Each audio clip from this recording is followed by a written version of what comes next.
साथियों, मैं वर्षा जैन स्वागत करती हूँ आप सबका एक बार फिर से आपके अपने चैनल SLH अकेडमी पर। और आज हम अपनी सीरीज को आगे बढ़ाते हुए लाए हैं आप सभी के लिए टॉप 30 MCQs। और ये हमारी वीडियो का पार्ट 12 है। इसके पहले पार्ट 11 तक वीडियो अपलोड हो चुकी हैं। जिसने भी नहीं देखी हैं आप सभी लोग वीडियो को जरूर देख लें। चलिए तो देखते हैं कि आज की हमारी क्लास का पहला प्रश्न क्या बनता है। पहला प्रश्न है आप सभी के लिए, भारत में डाक व्यवस्था शुरू करने वाले ब्रिटिश गवर्नर जनरल कौन था। ऑप्शन है Lord Dalhousie, Lord Wellesley, Lord Auckland या लॉर्ड बेंटिक। तो भारत में डाक व्यवस्था शुरू करने वाला पहला ब्रिटिश गवर्नर जनरल था लॉर्ड डलहौजी। लॉर्ड डलहौजी भारत में ब्रिटिश राज्य का गवर्नर जनरल था और उसका प्रशासन चलाने का तरीका साम्राज्यवाद से प्रेरित था। उसके शासनकाल में राज्य विस्तार का काम अपनी चरम सीमा पर था। आपको डलहौजी से संबंध एक बेहद महत्वपूर्ण पॉइंट बता दें कि डलहौजी को भारत में रेलवे का जनक कहा जाता था। इसी के समय में भारत में पहली बार 16 अप्रैल 1853 ईस्वी में मुंबई से थाने के बीच में प्रथम रेल चलाई गई थी और यह 34 किलोमीटर चलाई गई थी। नेक्स्ट क्वेश्चन है आप सभी के लिए, मध्य प्रदेश में प्रागैतिहासिक शिला चित्र कहाँ पाए जाते थे। आपकी ऑप्शन है बाघ की गुफाएं, उदयगिरी, सोनगिरी या भीमबेटका। तो मध्य प्रदेश में प्रागैतिहासिक शिला चित्र भीमबेटका में पाए जाते थे हैं। भीमबेटका मध्य प्रदेश के मध्य प्रदेश प्रांत के रायसेन जिले में स्थित एक पुरापाषाणिक आवासीय पुरास्थल है। यह आदि मानव द्वारा बनाए गए शैल चित्रों और शैलाश्रयों के लिए प्रसिद्ध है। नेक्स्ट क्वेश्चन है आप सभी के लिए, सेबी बैंक की स्थापना कब हुई थी। आपके ऑप्शन है 12 अप्रैल 1980, 12 अप्रैल 1985, 12 अप्रैल 1988 या 12 अप्रैल 1990। तो सेबी बैंक की स्थापना 12 अप्रैल 1988 में हुई थी। भारतीय प्रतिभूति और विनिमय बोर्ड सेबी भारत में प्रतिभूति और वित्त का नियामक बोर्ड है।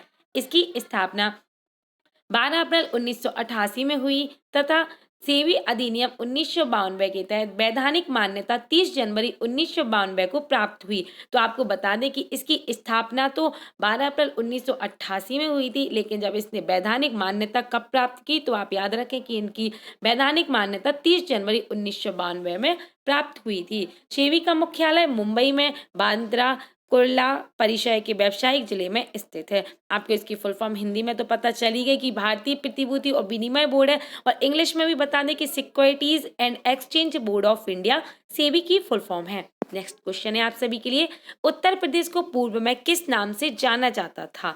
आपके ऑप्शन है यूनाइटेड प्रोविंस, आंध्र प्रदेश, अवध प्रांत या उत्तरी प्रांत। तो उत्तर प्रदेश को पूर्व में यूनाइटेड प्रोविंस के नाम से जाना जाता था।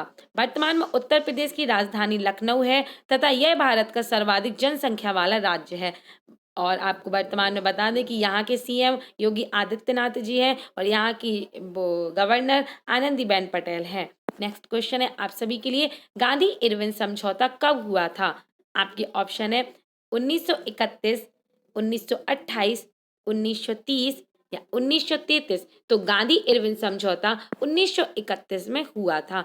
इस दिन राष्ट्रपिता महात्मा गांधी और तत्कालीन वायसराय लॉर्ड इरविन के बीच हुए एक समझौते के रूप में याद किया जाता है। आप तारीख याद रखें कि 5 मार्च 1931 को यह राजनीतिक समझौता किया गया था, जिसे गांधी इरविन समझौता के रूप में जाना जाता है। नेक्स्ट क्वेश्चन है आप सभी के लिए, शक्ति का SI मात्रक क्या होता है।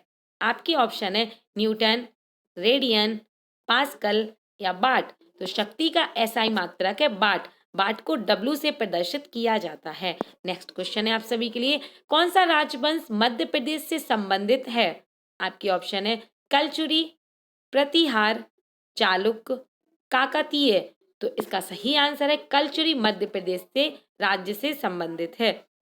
कलचुरी नाम से भारत में 2 राजवंश थे, एक मध्य एवं पश्चिम भारत मध्य प्रदेश तथा राजस्थान में, जिसे चेदी है या उत्तरी कलचुरी कहते हैं, तथा दूसरा दक्षिणी कलचुरी जिसने वर्तमान कर्नाटक के क्षेत्र पर राज्य किया है। इस वंश की शुरुआत आप याद रखें कि इस वंश की शुरुआत आभिर राजा ईश्वर सेन ने की थी। चेदी प्राचीन भारत के 16 महाजनपदों में से एक था। शक्तिमती या संथिबती इसकी राजधानी थी। तो आप इस वंश की शुरुआत किसने की और इसकी राजधानी क्या है, अच्छे से नोट कर लें। नेक्स्ट क्वेश्चन है आप सभी के लिए, यदि किसी पंचायत को समय से पूर्व समाप्त कर दिया जाए तो उसका निर्वाचन कितने महीनों की अवधि के अंदर कर देना चाहिए? तो आपके ऑप्शन है 3 महीने, 5 महीने, 6 महीने या 8 महीने। तो किसी भी पंचायत को समय से पूर्व यदि समाप्त कर दिया जाए तो उसका निर्वाचन 6 महीने के अंतर कर देना चाहिए। नेक्स्ट क्वेश्चन है आप सभी के लिए, किस दर्रे के पास से ब्रह्मपुत्र नदी भारत में प्रवेश करती है? आपके ऑप्शन है नाथुला दर्रा, बोमाडिला दर्रा, यांग्याप दर्रा या दीफू दर्रा। तो इसका सही आंसर है यांग्याप दर्रे के पास से ब्रह्मपुत्र नदी भारत में प्रवेश करती है।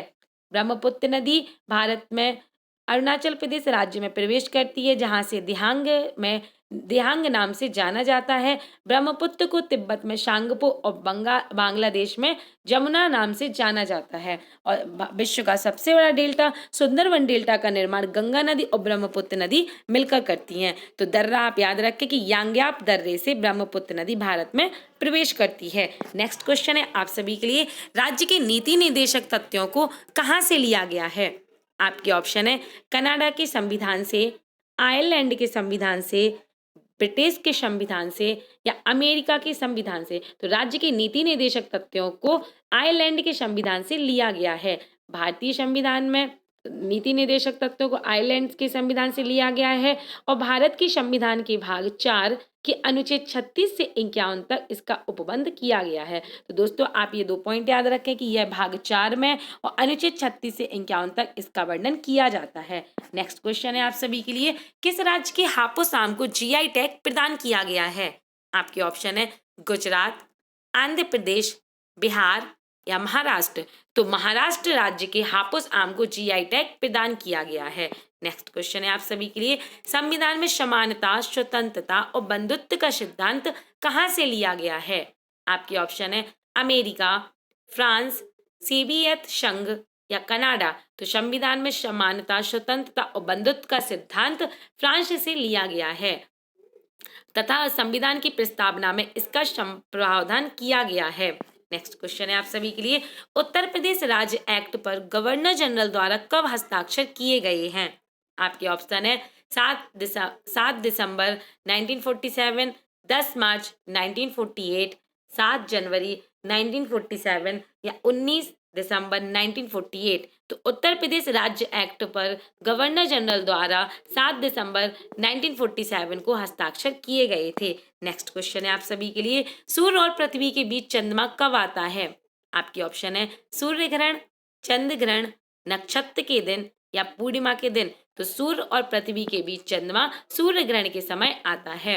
सूर्य ग्रहण आमतौर पर अमावस्या को और चंद्र ग्रहण पूर्णिमा को लगता है। आप ये दोनों पॉइंट याद रखें कि सूर्य ग्रहण आमतौर पर अमावस्या और चंद्र ग्रहण पूर्णिमा को होता है।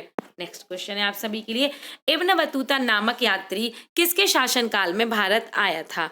आपके ऑप्शन है गयासुद्दीन तुगलक, फिरोज तुगलक, बहलोल लोदी या मोहम्मद बिन तुगलक। तो इब्न बतूता नामक यात्री मोहम्मद बिन तुगलक के शासनकाल में भारत में आया था। दोस्तों आप एक बेहद इंपॉर्टेंट पॉइंट बता दें आपको कि इब्न बतूता मोरक्को का यात्री था जो मोहम्मद बिन तुगलक के काल में भारत आया हुआ था। नेक्स्ट क्वेश्चन है आप सभी के लिए, निम्नलिखित में से कौन सा मानव विकास सूचकांक में शामिल नहीं है? आपके ऑप्शन है जीवन प्रत्याशा, पूर्ण साक्षरता, वास्तविक प्रतिवृत्ति आय या सामाजिक असमानता। तो मानव विकास सूचकांक में शामिल नहीं है, वह है सामाजिक असमानता।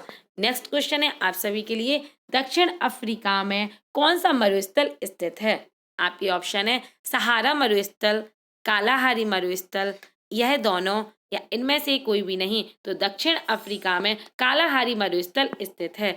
उत्तरी अफ्रीका में विश्व का सबसे विशाल मरुस्थल सहारा मरुस्थल स्थित है और दक्षिण अफ्रीका में कालाहारी मरुस्थल स्थित है।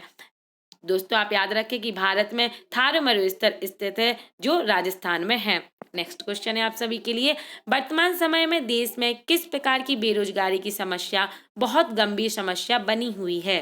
आपके ऑप्शन है ग्रामीण बेरोजगारी, शहरी बेरोजगारी, शिक्षित बेरोजगारी या खुली बेरोजगारी। तो वर्तमान समय में देश में सबसे ज्यादा बेरोजगारी की अगर समस्या है तो वह है शिक्षित बेरोजगारी की। नेक्स्ट क्वेश्चन है आप सभी के लिए, कालिदास किसके शासनकाल में थे? आपके ऑप्शन है समुद्रगुप्त, अशोक महान, चंद्रगुप्त प्रथम या चंद्रगुप्त द्वितीय। तो कालिदास चंद्रगुप्त द्वितीय के शासनकाल में थे। कालिदास को भारत का शेक्सपियर भी कहा जाता है। और आपको इनकी मुख्य रूप से 4 कृतियों के नाम बता दें कि मेघदूत, अभिज्ञान शाकुंतलम, मालविका मालविकाग्निमित्रम, ऋतु संहार आदि विश्व में बहुत प्रसिद्ध है। तो आप इन 4 के नाम तो याद रखें ही, क्योंकि एग्जाम में ये पूछी जाती हैं। नेक्स्ट क्वेश्चन है आप सभी के लिए, मध्य प्रदेश की पहली महिला राज्यपाल कौन थी? आपके ऑप्शन है श्रीमती विजय लक्ष्मी पंडित, सरोजनी नायडू, सरला ग्रेवाल या राजकुमारी अमृत कौर। तो मध्य प्रदेश की पहली महिला राज्यपाल सरला ग्रेवाल थी। मध्य प्रदेश की वर्तमान में राजधानी भोपाल है। मुख्यमंत्री शिवराज सिंह चौहान तथा राज्यपाल आनंदीबेन पटेल हैं। नेक्स्ट क्वेश्चन है आप सभी के लिए, मौलिक अधिकार को कहां से लिया गया है? आपके ऑप्शन है कनाडा, फ्रांस, जर्मनी या अमेरिका। तो मौलिक अधिकारों को अमेरिका से लिया गया है। भारतीय संविधान में मौलिक अधिकारों की संकल्पना अमेरिका संविधान के बिल ऑफ राइट्स से ली गई है। संविधान के भाग 3 में मौलिक अधिकारों का उल्लेख है। मूल संविधान में 7 मौलिक अधिकार थे, किंतु वर्तमान में 6 मौलिक अधिकार रह गए हैं। तो आप यहाँ से 2 पॉइंट याद रखें कि पहले 7 थे, अब 6 हो गए हैं और यह भाग 3 में है। और आपको अनुच्छेद बता दें कि इसके अनुच्छेद या 12 से अनुच्छेद 35 तक इसका वर्णन किया जाता है। नेक्स्ट क्वेश्चन है आप सभी के लिए, मध्य प्रदेश में मुख्यमंत्री अन्नपूर्णा योजना का प्रारंभ कब हुआ था? आपके ऑप्शन है जनवरी 2007, मार्च 2013, मार्च 2014 या जनवरी 2008। तो मध्य प्रदेश में मुख्यमंत्री अन्नपूर्णा योजना का प्रारंभ मार्च 2014 में किया गया है। अन्नपूर्णा योजना के बारे में आपको बता दें कि यह कैसी योजना है। तो मध्य प्रदेश में अन्नपूर्णा योजना की शुरुआत मुख्यमंत्री शिवराज सिंह चौहान द्वारा मार्च 2014 में किया गया था। अन्नपूर्णा योजना के तहत प्रत्येक पात्र परिवार को 1 रुपए प्रति किलोग्राम की दर से चावल और गेहूं का वितरण किया जाता है। नेक्स्ट क्वेश्चन है आप सभी के लिए, भारतीय संविधान में राजभाषाएं किस अनुसूची में वर्णित की जाती हैं?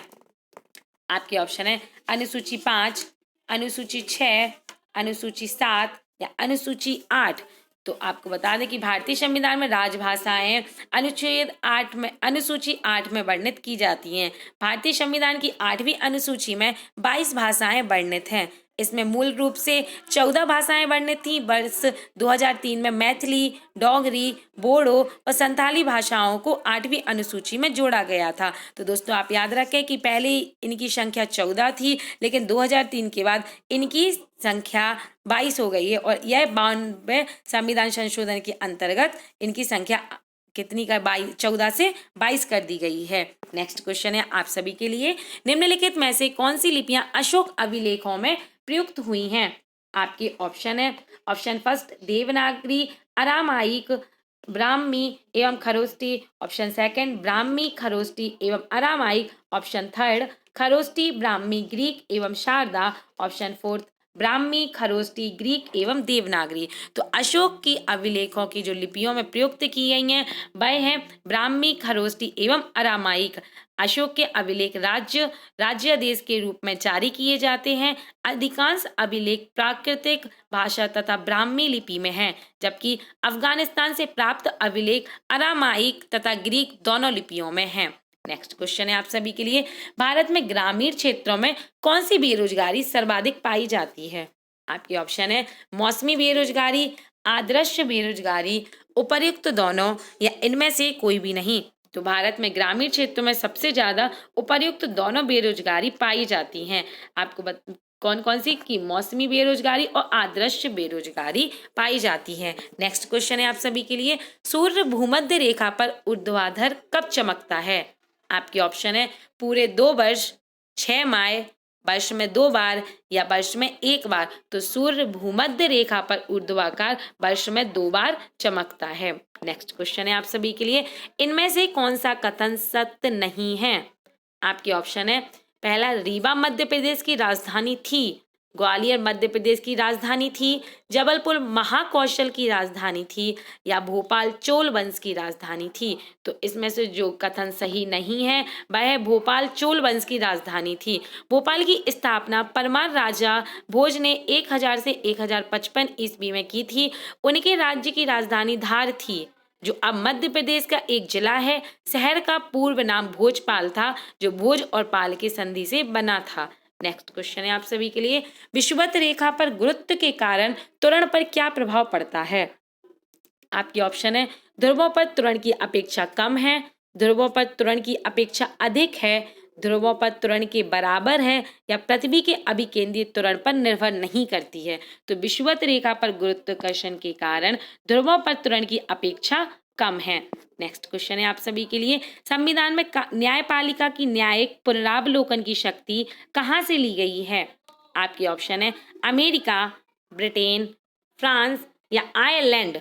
तो संविधान में न्यायपालिका की न्यायिक पुनरावलोकन की शक्ति अमेरिका से ली गई है। भारतीय संविधान में न्यायपालिका की न्यायिक पुनरावलोकन की शक्ति का सिद्धांत अमेरिका से लिया गया है। इसका प्रावधान संविधान में प्रत्यक्षता नहीं किया गया है। दोस्तों आप याद रखें, अगर एग्जाम में पूछ लिया गया कि न्यायपालिका की न्यायिक पुनरावलोकन की शक्ति का सिद्धांत का प्रयोग प्रत्यक्ष अप्रत्यक्ष रूप से किया जाता है, तो आप याद रखें यह प्रत्यक्षता इसका उपयोग नहीं किया जाता है। किंतु अनुच्छेद 13, 32 एवं 2026 में 226 अप्रत्यक्ष रूप से इसका उपबंध करता है। और आज की हमारी वीडियो का लास्ट क्वेश्चन है, उत्तर प्रदेश में मुख्यमंत्री पद पर सबसे अधिक समय तक रहने वाले व्यक्ति का नाम बताइए। आपके ऑप्शन है, गोविंद वल्लभ पंत, श्री नारायण दत्त तिवारी, चौधरी चरण सिंह या हेमवती नंदन बहुगुणा। तो उत्तर प्रदेश में मुख्यमंत्री पद पर सबसे अधिक समय तक रहने वाले व्यक्ति हैं गोविंद वल्लभ पंत। दोस्तों आज की हमारी टॉप 30 MCQs की वीडियो यहीं समाप्त होती है। और यदि आपको हमारी वीडियो पसंद आई हो तो प्लीज़ वीडियो को लाइक करें, कमेंट करें, शेयर करें, चैनल को सब्सक्राइब जरूर करें। साइड में जो बेल आइकन बटन है उसे प्रेस कर लें, जिससे हमारी लेटेस्ट नोटिफिकेशन आप तक पहुंचती रहे। आप हमारे टेलीग्राम पर भी ज्वाइन कर सकते हैं, जहां आपको इसकी PDF प्रोवाइड कर दी जाएगी। इंस्टाग्राम, फेसबुक पर आप हमें फॉलो कर सकते हैं और ऐसे ही आप हमारे साथ जुड़े रहें। Thank you for watching my video. मिलते हैं नेक्स्ट वीडियो में बहुत ही इंपॉर्टेंट प्रश्नों के साथ।